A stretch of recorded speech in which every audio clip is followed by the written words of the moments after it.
नीली आंखों वाली एक जल परी समंदर के गहरे नीले पानियों में रहती थी। वो अपनी दुनिया में खुश और मुतमईन थी, मगर उसकी जिंदगी इस वक्त बदल गई जब उसने एक इंसान को डूबते हुए देखा।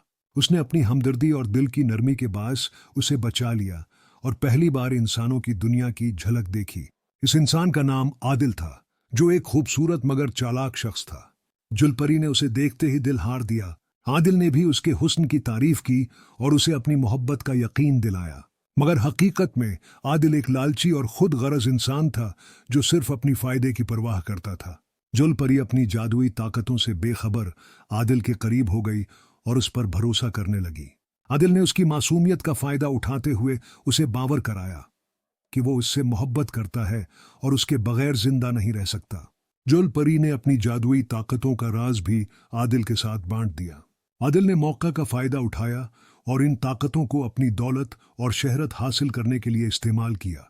जुलपरी ने आदिल की खुशी के लिए सब कुछ कुर्बान कर दिया, यहाँ तक कि अपनी दुनिया और अपने उसूल भी छोड़ दिए। मगर आदिल की नीयत खराब थी। जब इसने जलपरी की सारी ताकतों को अपने मकसद के लिए इस्तेमाल कर लिया तो वो उसे छोड़कर चला गया। उसने न सिर्फ जलपरी को धोखा दिया बल्कि उसके दिल को भी तोड़ दिया। जलपरी ने जब आदिल की हकीकत जानी तो वो गम और गुस्से से भर गई। उसने अपनी खोई हुई ताकतें वापस हासिल करने का अज़्म किया। वो समंदर की गहराइयों में लौट गई और अपनी जादुई ताकतों को दोबारा पाने की कोशिश की। इस दौरान उसने ये सबक सीखा कि सच्ची मोहब्बत खुद गर्जी और धोखा दही से पाक होती है। आदिल की लालच ने आखिरकार उसे तबाह कर दिया। उसके अपने ही अमल ने उसे तन्हा और बेसहारा कर दिया।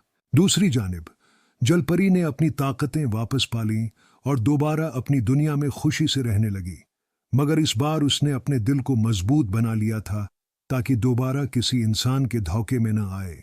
ये कहानी हमें ये सबक देती है कि मोहब्बत एतिमाद और खुलूस की बुनियाद पर होनी चाहिए, और किसी को धोखा देना न सिर्फ दूसरे को नुकसान पहुंचाता है बल्कि खुद को भी बर्बाद कर देता है।